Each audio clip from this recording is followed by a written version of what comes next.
بسم اللہ الرحمن الرحیم۔ میں اس وقت مخاطب ہوں اپنی اعلیٰ عدلیہ سے، چیف جسٹس پاکستان سے، اطہر من اللہ صاحب سے۔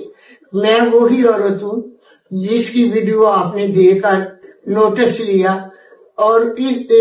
لیا تھا۔ میں آپ کی شکر گزار ہوں۔ اللہ تعالیٰ آپ کو ہمیشہ صحت کاملہ میں رکھے۔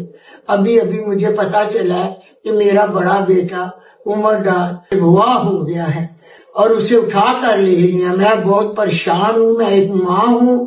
میں آج ہو کر بیوہ عورت آپ سے اپیل کرتی ہوں کہ آپ نوٹس لیں اور میرے بیٹے کو عدالت میں بلایا جائے، جو اس کے مقدمات ہیں ان کا وہ سامنا کریں۔ یہ سب کچھ میرے ساتھ اس لیے ہو رہا ہے کہ مجھے الیکشن سے روکا جا رہا ہے، مجھے پیپر جمع نہیں کرانے دیتے، اور اسی لیے ان لوگوں نے مجھے ذوق کیا، میرے گھر کے آگے ساری پولیس پھینک دی۔ جو کچھ بھی ہو رہا ہے میں سچ کہہ رہی ہوں کہ مجھے الیکشن سے روکنے کے لیے ہے۔ میری اعلیٰ عدلیہ پاکستان زندہ باد۔